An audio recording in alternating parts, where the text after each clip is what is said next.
تو پاکستانی پاسپورٹ کی جو عزت ہے وہ آپ کو بھی پتہ ہے, مجھے بھی ایسے ہی پتہ ہے. بہت بڑا چیلنج ہے, بہت بڑا چیلنج ہے. ایسے ہی ایف سی بنائی ہے گورنمنٹ نے, اپنے ہماری گورنمنٹ نے, اور اس کے پیچھے ہماری آرمی بھی موجود ہے, وہ اپنی جگہ پہ کام کر رہی ہے, لیکن اس کے دائرہ اختیار کو بڑھانے کی ضرورت ہے. وہ ابھی صرف خلیجی ممالک تک ہے.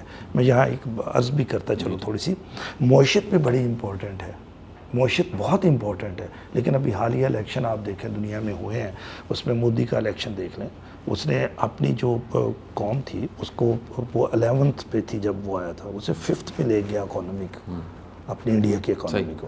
517 ارب ڈالر کی اس وقت اس کے فارن ریزروز ہیں. اچھا, اور بھی بہت سے انڈیکیٹرز ہیں, وہ ایک بڑی لمبی تفصیل ہے. اس کے باوجود وہ الیکشن کیوں ہارا؟ کیونکہ انڈیا میں ایک احساس پیدا ہوا کہ سیکولر انڈیا کو دوبارہ زندہ ہونا چاہیے. نفرت کی سیاست جو اس نے مسلمانوں کے خلاف کی, اپنے مخالفین کے خلاف کی, اسے ختم ہونا چاہیے. یہ ایک بیک گراؤنڈ تھا نا. اگر اکنامک انڈیکیٹر اتنے ہی اہم تھے تو اس کا الیکشن ہارنے کی وجہ کیا تھی؟ ایک بات بتائیں, سوری آپ انٹرپٹ کر رہا ہوں, ایک بات بتائیں, جس طرح ابھی انگلینڈ میں الیکشن ہوا ہے. جی جی. تو انگلینڈ میں الیکشن ہوا تو وہ ایک دوسری پارٹی جیت گئی, لیبر پارٹی جیت گئی, ایک اچھی 68 سے وہ جیتی. تو دوسرے جو پرائم منسٹر صاحب تھے انہوں نے ان کو شیک ہینڈ کیا, انہوں نے اپنی بیوی کا ہاتھ پکڑا اور تالیاں بجاتے بجاتے وہ چلے گئے. تو وہ دوسرے آ کے اگر ایک ہی دن میں ساری حکومت بن بھی گئی, بیٹھ بھی گئے. یہ پاکستان میں کب ہوگا اس طرح؟ بڑا اہم سوال ہے اور مشکل سوال ہے. اچھا, ایک بات بڑی ضروری ہے کہ یہ جو یہاں تو کیا ہوتا ہے, یہاں تو یہ ہے کہ ایک حکومت جانی ہے تو اس کے جس کی حکومت تھی اس کے سارے بندے اندر ضرور ہونے ہیں. سب نے جیلوں میں چلے جانا ہے, دوسروں نے آگے بیٹھ جانا ہے, پھر یہ جو بیٹھے ہوئے ہیں پھر انہوں نے جیلوں میں جانا ہے, دوسروں نے, یہ کیا ہے؟ یہ بڑا امپورٹنٹ چیز ہے مفتی صاحب. جب تک ہم انتقامی سیاست سے نہیں نکلیں گے اور ایک دوسرے کا دیکھیں نا, ہم یہ جاننا بڑا ضروری ہے کہ میں اگر پولیٹیکل کارکن ہوں, آپ کسی جماعت سے ہیں, آپ کسی جماعت سے ہیں, تو ہمارے درمیان بھی ایک کنسنسس ہونا بڑا ضروری ہے. ہمیں ایک ہاتھ سے اوپر نہیں جانا, کیونکہ اس سے اوپر پاکستان کا مسئلہ آ جاتا ہے. پاکستان ہے, میں پہلے بھی بات کر چکا ہوں, تو ہم ہیں. پاکستان نہیں ہے تو ہم کوئی بھی نہیں ہے. آپ کے سوال کی طرف آتا ہوں تو مفتی صاحب, اس وقت کنزرویٹو ہار گئی اور ایک ریکارڈ لیڈ کے ساتھ وہ جیتی ہے لیبر. کیوں جیتی؟ غزہ کے معاملے میں جتنا مسلمان ووٹ تھا وہ اس وقت لیبر کے حق میں گیا ہے. غزہ میں جو کچھ ہو رہا تھا انہوں نے اپنا ووٹ کے ذریعے غصہ نکالا. دنیا میں کہیں بھی غصہ جو ہے وہ ووٹ کے ذریعے نکلتا ہے. لوگ ایک انہوں نے سیٹ اپ بنا دیا نا. آپ دیکھیں یہ کنزرویٹو کی حکومت 3 دفعہ آگے پیچھے ہوتی رہی ہے. معمولی باتوں پہ وہ لوگ حکومت ختم کر کے دوبارہ عوام کے پاس جاتے ہیں کہ آپ فیصلہ کر دیں. عوام جو فیصلہ کرتی ہے اس کے مطابق آگے نکلا جاتا ہے. ابھی پول وہاں 9 بجے جب 9 یا 10 بجے جب الیکشن ٹائم ختم ہوتا ہے نا جی, انگلینڈ میں کوئی چھٹی نہیں ہوتی الیکشن والے دن. صبح 7 بجے پولنگ شروع ہوتی ہے, رات 10 بجے تک پولنگ ہوتی ہے. آپ صبح اٹھ کے چلے جائیں, آپ لنچ کے ٹائم جا کے ووٹ ڈال لیں, آپ واپس آ کے ووٹ ڈال لیں. کوئی ہسل بسل نہیں ہوتی, کوئی وہاں پہ جلسے جلوس نہیں ہوتے, کوئی ریلیاں نہیں نکلتی. اور مزے کی بات یہ ہے کہ ہمارے وہ جو ایم پی ہوتے ہیں ان کا یہ بھی نہیں ہے کہ ان کے ساتھ کو گاڑیاں چل رہی ہیں لمبی, چونکہ ہم نے یہاں پر ایک بڑا سب کچھ پالیٹکس میں رکھ دیا ہے نا. ہر چیز ہی پالیٹکس میں, ٹور ٹپا بھی پالیٹکس میں ہے, اور وہ جو آپ کو عزت کا ایک معیار ہے وہ بھی پالیٹکس میں ہے. آپ جیتیں گے تو آپ یہ کریں گے, پھر آپ نے سڑکیں نالیاں بھی آپ نے بنانی ہیں. تو وہاں پر جو لوکل گورنمنٹ ہے وہ سارے ترقیاتی کام کرتی ہے, وہ قانون سازی کرتے ہیں. انہوں نے اپنی چیزیں جو ہے مدر آف ڈیموکریسی اسی لیے انہیں کہا جاتا ہے کہ انہوں نے اپنی چیزوں کو پراپر طریقے سے مینیج کر لیا. اب وہ ایسا نہیں ہے. ہمارے ہاں بھی ہم جو سیاست ہے نا اس کو پورے طریقے سے پورے جوش سے عزت کا مقام بنا لیتے ہیں کہ الیکشن ہار گئے تو شاید ناک کٹ جائے گی, الیکشن کو ہر حال میں جیتنا ہے. مطلب آپ دیکھ رہے ہوتے ہیں نا کہ سیاست والے دن جب الیکشن ہو رہے ہوتے ہیں تو وعدے کیا ہو رہے ہوتے ہیں ہمارے, ہم کس طرح کی گفتگو کر رہے ہوتے ہیں, کس طرح کے جلسے کر رہے ہوتے ہیں. اور جو یہ الیکشن ختم ہوتا ہے تو ہماری تقریریں اور قسم کی ہونا شروع ہو جاتی ہیں کہ پھر یہ مسائل ہیں ہمارے, وہ مسائل ہیں. ہم ہر جھوٹ, ہر وہ کام, ہر وہ فریب استعمال کرتے ہیں الیکشن جیتنے کے لیے جو میرا خیال میں اتنا ضروری نہیں ہے. وہ قومیں اس طرح نہیں کرتی. میں بھی بات بتاؤں, ہمارا وہ جیسن مکارٹنی ایک ایم پی ہے ہمارے حلقے کا, آپ کو دیکھا ہمارا ہڈرسفیلڈ کا ایریا, میں نے کئی دفعہ اسے بس اسٹینڈ پہ کھڑے دیکھا, بس کا انتظار کر رہا ہوتا. نہیں, میں سوال آپ سے یہ تھا کہ یہ یہاں کب ہوگا اس طرح؟ اچھا, یہ بڑا مشکل سوال ہے. میں ایک دفعہ جاپان میں تھا جی, تو جاپان میں میری کافی میٹنگز تھی, تو ایک آدمی نے وہاں پر رہ کے جو ٹوکیو یونیورسٹی سے پاکستان کے پرائمری نظام پہ ریسرچ کی تھی. اچھا میری جب ان سے ملاقات ہوئی تو میں نے کہا جی کہ آپ نے پاکستان کے پرائمری نظام پہ جو ریسرچ کی ہے تو اس نے بتایا کہ آپ یہاں کھڑے ہیں, آپ کے یہ معاملات ہیں, یہ کمیاں ہیں, ابھی یہ مطلب کافی تھارو ڈسکشن تھی. تو میں نے یہ سوال اس سے پوچھا کہ آپ کا جو جاپان کا پرائمری سسٹم ہے جو اب ہمارا ہے یہ آپ کا کب تھا؟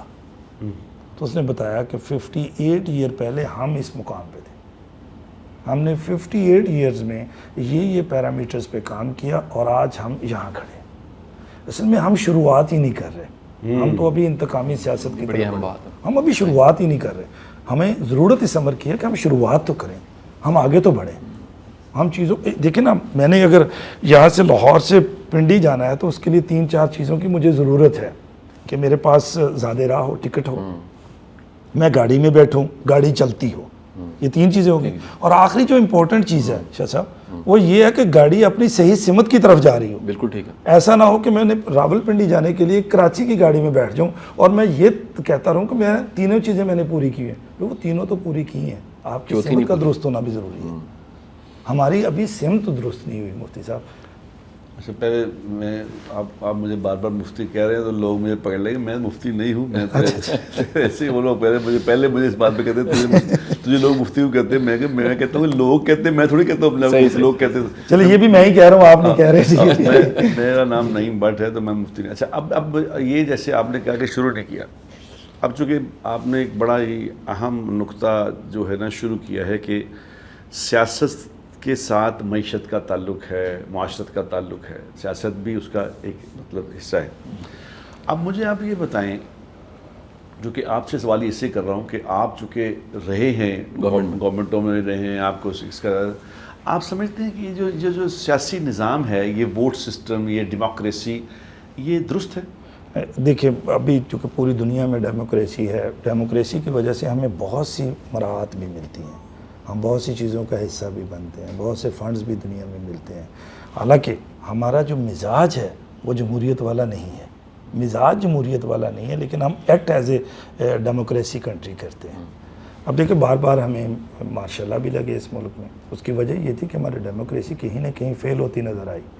اچھا ابھی بھی یہ ضرورت ہے اس وقت کی. بہت سے دنیا کے ممالک ہیں, میں نے ابھی جو پہلے ذکر کیا ہے کہ دنیا کیوں ترقی کرتی ہے, اس کی وجہ یہ ہے کہ ان کی پالیسیوں میں تسلسل ہوتا ہے. کوئی بھی پالیسی 5 سال یا 3 سال کے لیے نہیں ہوتی. ملک و قوم کی زندگیوں میں جو پالیسیز بنتی ہیں وہ کم از کم ان کا دورانیہ 15 ایئرز ہوتا ہے. اگر ان کو لے کے آگے بڑھا جائے تو پھر جا کے ملک جو ہے وہ ایک پٹڑی پہ آتا ہے, پھر وہ جا کے آگے چلتا ہے. ہمارے ہاں کیا ہوتا ہے, ہماری ابھی ایک گورنمنٹ آئی, 3 سال بعد بدلی وہ گورنمنٹ, نئی گورنمنٹ آئی, انہوں نے ساری وہ چیزیں ڈرل کر دیں اور نئی چیزیں انہوں نے دوبارہ سے انوالو کر دیں. اچھا ہوا کیا کہ آپ نے فرض کیا وہ پروجیکٹ ہے 10 ارب روپے کا, 1 ارب لگا دیا تھا, 2 ارب لگ چکا تھا اس پہ. اب جب وہ ڈریل ہوا تو 2 ارب کا بھی نقصان ہوا. اب جب دوبارہ وہ پروجیکٹ شروع ہوگا وہ 15 کا نہیں رہے گا, وہ 20 پہ چلا جائے گا, وہ 35 پہ چلا جائے گا. جو پالیسیوں کا تسلسل ہے یہ ڈیموکریسی میں ہوگا, اور ڈیموکریسی اس وقت ہوگی جب ہماری تمام جماعتیں اس بات پہ متفق ہوں گی کہ ہمیں یہ جو ہمارا خارجہ پالیسی ہے اور ہماری جو اکنامک پالیسی ہے یہ ایک ہونی چاہیے, چاہے وہ اقتدار میں ہوں لوگ, چاہے وہ اپوزیشن میں ہوں. نہیں میرا یہ نہیں بات, سوال میرا کچھ اور تھا. جی میرا سوال یہ تھا کہ یہ جو ووٹ سسٹم ہے کہ لوگ ووٹ کاسٹ کر کے, ووٹ دے کے یہ اپنا نمائندہ سلیکٹ کرتے ہیں کہ جی یہ آدمی ہے جو ہمیں یعنی کرے گا, ہمیں ریپریزنٹ کرے گا جا کے. تو وہ ووٹ سسٹم جو ہے مثال کے طور پہ, اب ووٹ دینے والے جو لوگ ہیں عوام, اب ان میں سے 90% لوگوں کو تو شعور ہی کوئی نہیں کسی بات کا, ایسا ہی ہے, ایجوکیٹڈ نہیں ہے, ایکسپوجر نہیں ہے, شعور نہیں ہے. تو اب وہ جو ووٹ دے رہا ہے, اب اس کے ووٹ سے جو حکومت بنے گی, جیسے مثال کے طور پہ اب ہمارے جو نمائندے آ کے بیٹھے ہوتے ہیں, میں اس دفعہ کی بات ہے, میں گیا وہاں اسمبلی میں گیا, یہ جو ہو رہی تھی نا, یہ بھی جو ہوئے ہیں جب اوتھ سیریمنی وغیرہ ہو رہی تھی, تو میں بھی اس میں چلا گیا کسی کی دوست کے ساتھ. دوست پہلے میں نے بنا تھا, اس نے کہا چل آپ ہم جانا تو بھی چلو. اب میں جب اندر چلا گیا, وہ گیلری میں جا کے بیٹھ گیا. اب گیلری میں جا کے جب میں بیٹھا تو اندر جو نمائندے آئے ہوئے تھے سارے, جو ہمارے MNA بن کے جو تشریف لائے ہوئے تھے, آنریبل ممبر آف پارلیمنٹ کیا کہتے ہیں, اب جو وہ حرکتیں کر رہے تھے جو وہ کر رہے تھے میرا دل کرے کہ میں اٹھ کے کہوں کہ یار تہاڈی مہربانی نہ کرو, بس کرو, تو تہاڈی مہربانی, جاؤ تسی کہڑے علاقے دے لوگ ہو, کہ آپ کہاں کے لوگ ہیں, آپ تو تھڑیے بھی آپ سے بہتر ہوں گے. اب کچھ بیچ میں سارے نہیں تھے, کچھ بیچ میں ایسے لوگ تھے جن کو دیکھ کے دل کر رہا تھا کہ اس کو پکڑ کے میں باہر نکال دوں کہ یار تم باہر چلے جاؤ. اب یہ لوگ کون ہیں جن کو ان لوگوں نے نامنیٹ کیا ہے, ان لوگوں نے سلیکٹ کیا ہے, جن کو خود سمجھ نہیں ہے. کئی لوگ ایسے ہیں جو مطلب یعنی جس کو مجھے چونکہ بات سے شروع ہو گئی ہے تو مجھے تو کرنی ہے یہ بات. کئی لوگ ایسے ہیں جن کو جانتے جو ہیں ہی فراڈ, اور وہ قبضہ گروپ ہیں, مافیا ہیں. اب وہ ایم ایل اے بن جاتے ہیں کس بنیاد پہ کہ وہ جو ایک طبقہ وہاں رہ رہا ہے ان کو انہوں نے کسی کو 10,000 دے دیا, کسی کو 2,000 دیا, کسی کا کوئی کام کرا دیا, کسی کو بندہ پولیس سے چھڑوا دیا, وہ انہوں نے اس کو ووٹ دے کے اپنا بنا دیا. میرا کہنے کا مطلب یہ ہے کہ کیا جو ووٹ دینے والا بندہ ہے, اب مفتی تقی عثمانی صاحب ہیں, ان کا ووٹ بھی ایک ہے, اور وہ جو آدمی چرس پینے والا ہے جو نشئی ہے اس کا ووٹ بھی ایک ہے. اب دونوں کے ایک ووٹ سے ایک بندہ آگے بیٹھے گا, تو کیا یہ نظام مناسب ہے؟ اچھا, اس میں عرض کر دوں, میں کوشش کروں گا دوبارہ پھر آپ کو مفتی صاحب ہی کہوں. اچھا اس میں گزارش میں کرتا ہوں جی. ابھی میں آپ کو نا انگلینڈ کی ایک ہسٹوریکل بات بتانے لگا ہوں جی, کہ انگلینڈ میں جب یہ جمہوری نظام شروع ہوا تھا اور اس کے بعد مختلف ادوار آئے, لوگوں نے بڑے ایکسپیرینس کیے ہیں, اس پہ بہت سے تجربات ہوئے ہیں ڈیموکریسی پہ نا. تو اس وقت جو ووٹ ہوتا تھا کسی آدمی کا, وہ اس کی حیثیت کے مطابق اس کو ووٹ دینے کا رائٹ تھا. جیسے کہ اگر ایک آدمی 1,000 پاؤنڈ کی ملکیت کا مالک ہے, تو اگزامپل دے رہا ہوں میں اس وقت, وہ 1,000 ووٹ اس اکیلے کا ہوگا. 1,000 پاؤنڈ کا اگر مالک ہے, تو ہوتا کیا تھا, جو بڑے لوگ تھے, لینڈ لارڈز تھے, ان کے ووٹس ان کی حیثیت کے مطابق, مالی حیثیت کے مطابق ان کے ووٹس ہوتے تھے. ٹھیک. اچھا, وہ لوگ جو بڑے لوگ تھے وہ بیٹھتے ایک کمرے میں, آپ کا 1,000 ووٹ ہے, ان کا 3,000 ووٹ ہے, اس کا 4,000 ووٹ ہے, میرا 2,000 ووٹ ہے, ہم نے مل کر وہ ووٹ جس کو دے دیے وہ ممبر پارلیمنٹ بن جاتا ہے. اچھا, وہ حیثیت یہ پرانی بات ہے, یہ شاید 1817 کی بات. اچھا, یہ باتیں بڑی جو ڈیموکریسی کی ہسٹری ہے نا, یہ کوئی بہت بڑی لمبی چوڑی ہسٹری نہیں ہے. آپ حیران ہوں گے, یہ جو عورت کو ووٹ کا ملا تھا نا جی, اپنا رائٹ انگلینڈ کے لیے, وہ 29 میں ملا تھا. جو عورت جو تھی 1929 میں, اور 35 میں سب کو ملا تھا. وہ پارشلی ملا تھا نا پہلے, پھر اس کے بعد ملا. جنگ عظیم کے بعد ان کو یہ ساری, یہ بہت بڑی ہسٹری نہیں ہے اس کی, یہ 100 سالہ ہسٹری ہے جس میں یہ سارا کچھ ہو رہا ہے. یہ بھی اچھا, اس میں دنیا میں مختلف جگہوں پہ بہت سے تجربات ہو چکے ہیں, لیکن نتیجہ یہی پہنچا کہ سب لوگ. لیکن ابھی میں آپ کو ذرا کچھ اس میں بھی بتا دوں, یہ وہ چیز تھی جو وہاں پہ اعلانیہ تھی, پھر آہستہ آہستہ ختم ہوئی, پھر ساری لا, ہر چیز گریجولی جو ہے تبدیل ہوتی ہے. بٹ پاکستان میں ابھی جب الیکشن ہوتا ہے نا, وہ بھی بڑا ڈفرینٹ ہے اس کا. جو میں ایک چھوٹا سا طائرانہ اس کا تجزیہ پیش کروں, تو اس میں یہ ہوتا ہے کہ اگر اگزامپل آپ کہتے ہیں ایم این اے کے ووٹ کے لیے اس وقت کوئی 4 سے 5 لاکھ ووٹ جو ہے نا, وہ رجسٹرڈ ووٹ ہے. اچھا, وہ 4-5 لاکھ کے درمیان پاکستان میں بھی نہیں ہو رہا, یہ وہاں کے حلقے کے میکسیمم 500 لوگوں کے درمیان الیکشن ہو رہا ہوتا ہے. یہ فلاں علاقے کا ممبر ضلع کونسل ہے, یہ کونسلر ہے, یہ جیتا ہوا ہے, یہ ہارا ہوا ہے. اگر 2 کینڈیڈیٹ ہیں نا, تو لازمی طور پہ ایک کی طرف جیتا ہوا ہوگا, ایک کی طرف ہارا ہوا ہوگا. اچھا, ان کے بارے میں یہ بات بھی طے ہوتی ہے کہ یہ گاؤں میں جی 500 ووٹ پہ اختیار رکھتا ہے, یہ اپنے علاقے میں 4,000 ووٹ پہ رکھتا ہے. وہ تمام چودھری جو ہے نا, وہ اکٹھے ہوتے ہیں.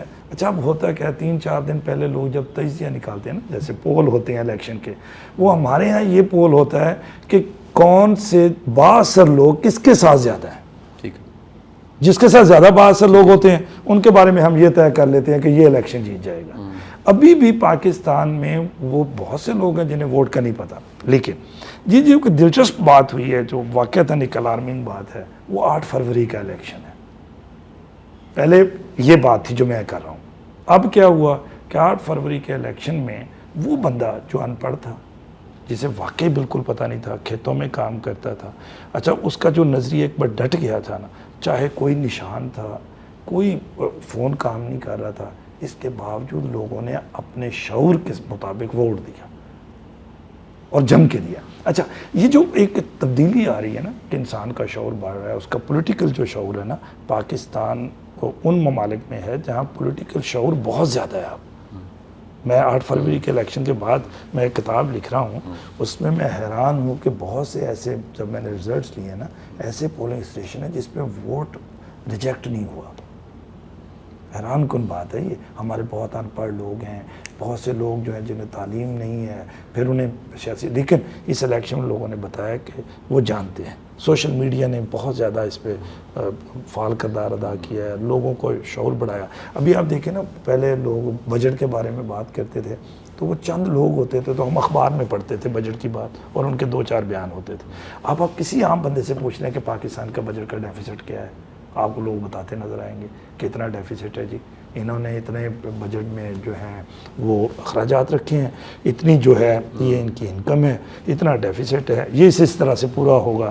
ورنہ IMF کے, اب ہر آدمی ڈسکس کر رہا ہے آپ کے پاکستانی معیشت کو, سیاست کو, اور جتنے بھی ہمارے ایشوز ہیں اس سب پہ لوگ اب پارٹیسپیٹ کرتے نظر آتے ہیں. ہمارا مطلب صاحب, ہمارا چونکہ یہ پروگرام کی نوعیت یہ ہے کہ ہم لوگوں کو یہ بتانے کی کوشش کر رہے ہیں کہ اصل میں جتنے بھی دنیا کے نظام ہیں,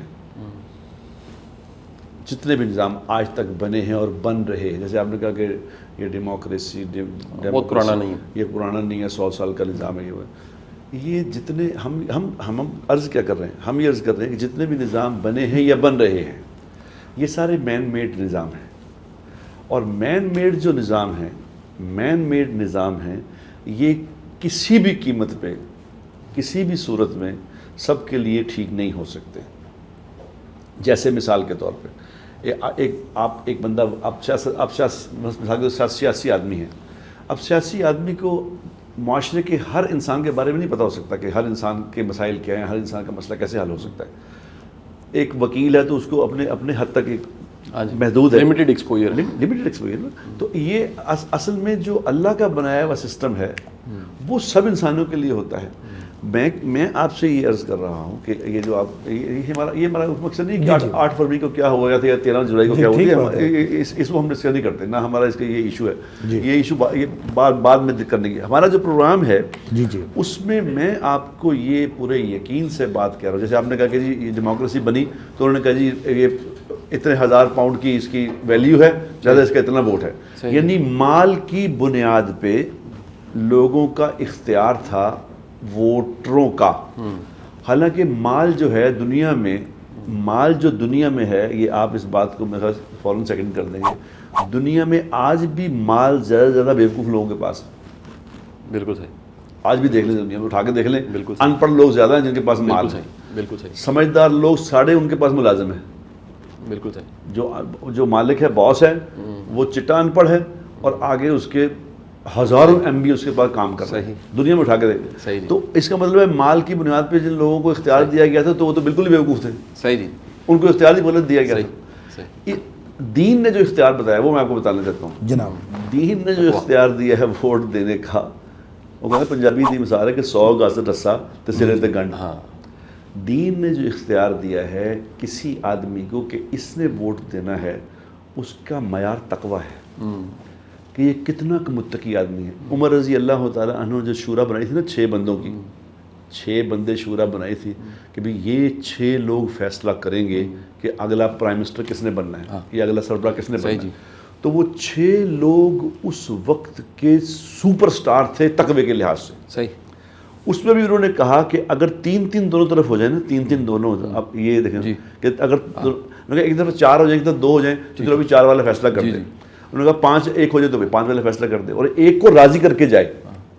انہوں نے کہا 5 بندے ایک کو راضی کریں, یہ لگا نا گیم چاہتا رہے باہر نکل کے. ہاں اگر 3-3 ہو جائیں تو جس میں عبد الرحمن بن عوف ہوں گے ان کو پرائم منسٹر بنایا جائے گا, کیونکہ یہ تقوی میں زیادہ ہیں. دین نے جو حساب بتایا ہے وہ متقی کا بتایا ہے. میں آپ کو بتا رہا ہوں کہ میرا کل کسی سے ایک آدمی سے بات ہوئی, ان سے میرا کاروباری معاملہ چل رہا ہے. اس نے کہا جی آپ نا اس سے سبارڈینیٹ ہیں میرے سارے, ان سے آپ معاملے طے کر لیں. اب میں نے کہا ان سے کیوں طے کر لوں؟ انہوں نے کہا یار میں بیزی ہوتا ہوں. اب وہ اس لیے انہوں نے کہا کہ وہ خود جھوٹ نہیں بول سکتے, یہ بڑا موضوع ہے. انہوں نے کہا یہ سبارڈینیٹ ٹھیک ہے, یہ جھوٹ بول لے گا, اسے کوئی پرابلم نہیں جھوٹ بولنے میں, ذرا میرے نہیں بننا, میرے سے مار. یہ قابل ہے. دین نے یہ سمجھایا مخدوم صاحب کہ ووٹ کا حق متقی آدمی کو ہوگا, تقوی والے کو ہوگا, بندے کی ورث ہے, بندے کی جس کے اندر اللہ کا خوف ہے, جس کو یہ یقین ہے کہ میں اگر یہ ووٹ, دیکھو نا یہ آج محرم شروع ہو گیا, تو محرم میں امام حسین رضی اللہ تعالی عنہ لڑائی کس بات کی تھی؟ یہ معمولی بات تھوڑی ہے, یہ ووٹ کی بات معمولی تھوڑی ہے. اس نے کیا کہا تھا, یزید نے کیا کہا تھا کہ مجھے ووٹ دو, تو انہوں نے کہا تھا کہ یہ نہیں ہو سکتا, میں ایک فاسق اور فاجر آدمی کو ووٹ دے دوں, یہ نہیں ہو سکتا, بالکل یہ سارا نظام گڑبڑ ہو جائے. بالکل صحیح. اب یہ کہاں امام حسین کا ووٹ رضی رضی اللہ تعالی عنہ, جو ہمارے سر کے تاج ہیں, جو میں تو لوگوں کو کہتا ہوتا ہوں کہ دنیا میں 3 شہزادے آئے ہیں, 2 شہزادے 1 شہزادی ہے, باقی سب فراڈ ہے. اور یہی ہیں شہزادے جب سے کائنات بنی ہے اس وقت سے لے قیامت تک, یہ 2 شہزادے ہیں, امام حسن اور امام حسین رضی اللہ تعالیٰ. یہ 2 سچ مچ کے شہزادے ہیں, سچ مچ کے شہزادے, کسی کو کہنا یہ ہیں. اور ایک ہماری آپا فاطمہ رضی اللہ تعالی عنہا, یہ ہے پرنسس جب سے کائنات بنی ہے اس وقت سے لے کے قیامت تک, یہ شہزادی رہے گی اور نہیں کسی نے رہنا. تو یہ جو شہزادے ہیں یہ ووٹ کو آپ دیکھو نا, کس معیار پہ جا کے, کس معیار, کیا جانے ہی دے دی, خاندان لٹوا دیے, سب کچھ ختم کرا دیا, اپنی دنیا کی سب سے قیمتی گردن کٹوا لی کہ ابھی یہ ووٹ. تو اب اس ووٹ یہ ہمیں سکھا کے گئے تھے وہ, اور ہم کس طرف چلے گئے. بہت شکریہ جناب مفتی صاحب, آپ نے اس وقت تو بڑا موضوع بدل دیا ہے. اچھا میں پہلے عرض کرتا چلوں کہ جب کسی بھی ملک کا اسپیشلی ہمارا قانون بنتا ہے تو قانون کے ماخذ جو ہے نا اس میں قرآن و سنہ بھی ہے. قرآن و سنہ کی متصادم آپ کوئی قانون سازی کر ہی نہیں سکتے, نمبر 1. اچھا اسی طرح ہمارے جو ماخذ ہے نا قانون کے, اس میں ہماری ثقافت, ہمارے رسم و رواج کو بھی دیکھا جاتا ہے تاکہ اس سے متصادم نہ ہو. اچھا لیکن سب سے جو سپر چیز ہے نا وہ قرآن و سنہ ہے. اچھا دیکھنا یہ ہوتا ہے کہ ہمارے ملک میں جو اس وقت پرابلم ہے وہ یہ نہیں ہے کہ ہمارے ہاں قانون نہیں ہے, ہمارے ہاں چیزیں نہیں ہیں, ہمارے یہاں پرابلم امپلیمنٹیشن کا ہے کہ اس پہ عمل درآمد نہیں کیا جاتا, وہ راستے میں ہی کہیں جا کے وہ چھلنی ہو جاتی ہیں چیزیں. اچھا قانون موجود ہیں, ضابطے موجود ہیں, ہر چیز ریٹن موجود ہے, لیکن اس کا امپلیمنٹیشن کا ایشو آ جاتا ہے. اچھا جہاں تک آپ نے فرمایا, آ چونکہ محرم کا معاملہ بھی ہے تو یہ ذکر کرنا بھی ضروری ہے. حضرت امام حسین علیہ السلام نے جب یہ بات کی تھی, جب انہوں نے انکار کیا تھا نا یزید کو, تو انہوں نے ایک فکرہ ہے جی جو بڑا مشہور ہے کہ کیا مجھ جیسا تجھ جیسے کی بیعت کرے گا. تو یہ جو مجھ جیسا تھا نا یہ وہی تقویٰ تھا, یہ وہی بات تھی کہ مجھ جیسا تجھ جیسے کی بیعت کرے گا. اچھا یہ تو ایک ایسا معیار ہے. میں ابھی راستے میں جب بات ہو رہی تھی تو میں ایک بات کر رہا تھا, میں نے کہا یہ ہر الیکشن ہوتا ہے 5 سال بعد دنیا میں, یہ 4 سال بعد ہے سب, ایسا خدا نے نظام بنا دیا کہ شاید یہ وہ محرم کا دن ہے 10 محرم جس میں ہر سال الیکشن ہوتا ہے یزید اور حسین کے بارے میں, اور ہر شخص جو ہے وہ امام حسین کو ووٹ دینے کے لیے نکلتا ہے کہ یا حسین ہم آپ کے ساتھ ہیں. جیسے آپ نے بھی فرمایا کہ امام حسین ہر آدمی جو ہے نا وہ آج دیکھیں اسی جذبے کے ساتھ دنیا کا چارٹر بن گیا جی, لو کا, محبت کا, خلوص کا, سارے قربانی کا.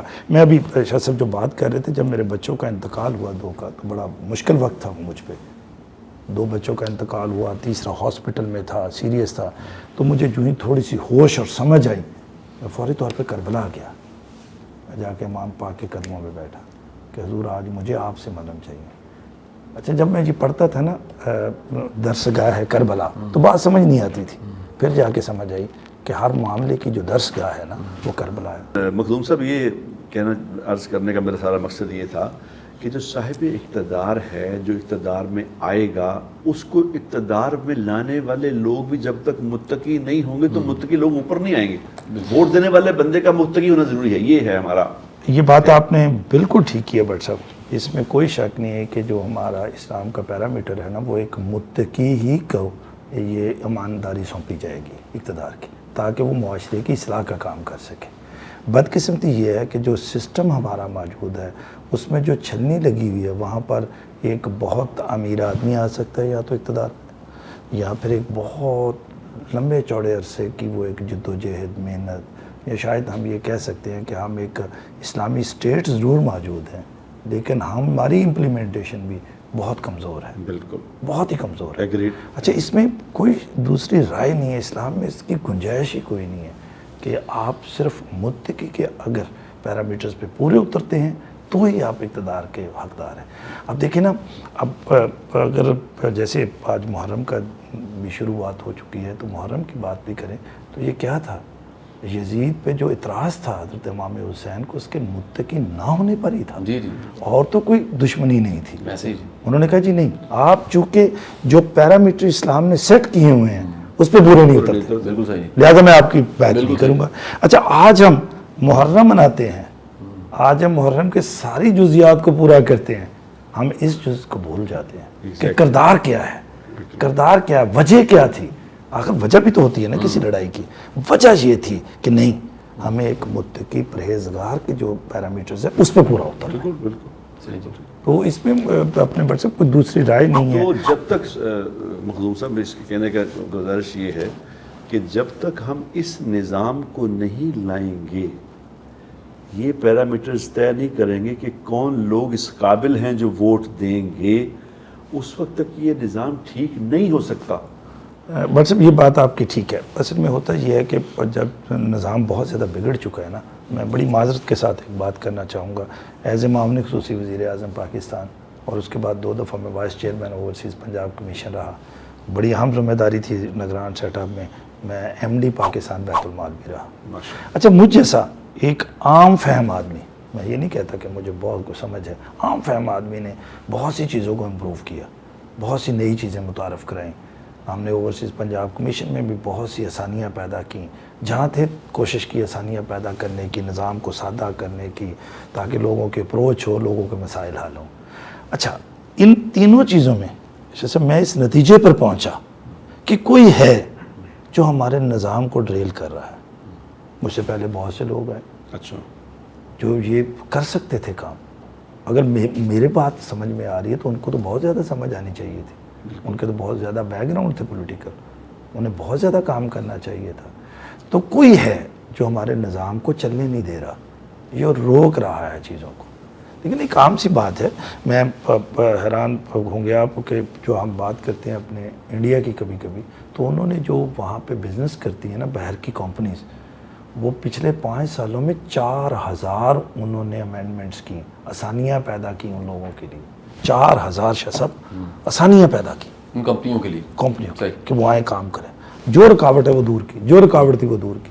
ہمارے یہاں رکاوٹوں کو دور نہیں کیا جاتا۔ میرے جیسا میں نے کہا نا جو عام فہم آدمی اگر یہ کر سکتا ہے تو جو لوگ اتنے بڑے اسکالر ہیں جن کا بیک گراؤنڈ ہے ان کو اس ملک کی تعمیر و ترقی کے لیے اپنا بہت فعال کردار ادا کرنا چاہیے تھا۔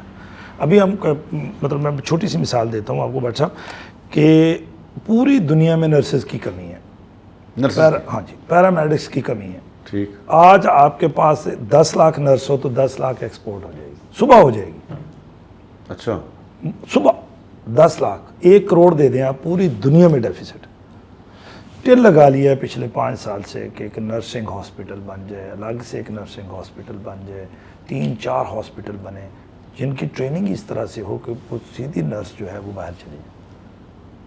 اب ہم کہتے ہیں جی کہ $30 ارب ہمیں چاہیے، 1 کروڑ تقریباً اس وقت 10 ملین اوورسیز پاکستانی موجود ہیں جو $30 بلین پاکستان بھیج رہے ہیں۔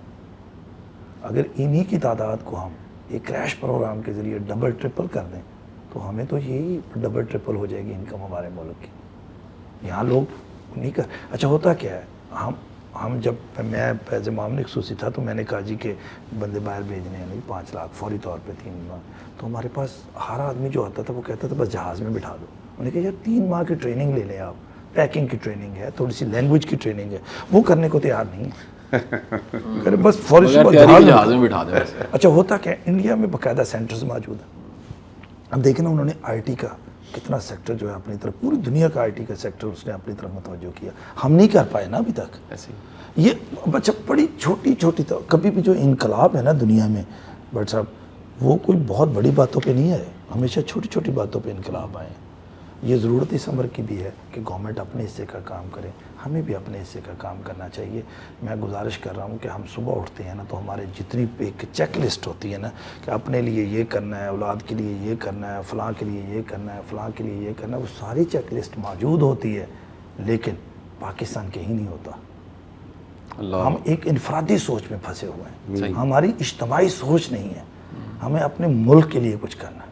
یہ ہماری, ہم دیکھیں نا, میں چونکہ ایک لائر بھی ہوں, میں نے LLM کیا ہوا نارتھ ہیمپٹن یونیورسٹی سے, تو میں جب دو لوگوں کو دیکھتا ہوں تو بھاگ رہے ہوتے ہیں وہ کہ کس طرح سے ٹیکس بچانا ہے, کس طرح سے ہم پیسہ بچائیں اس ملک کو دینے کے لیے.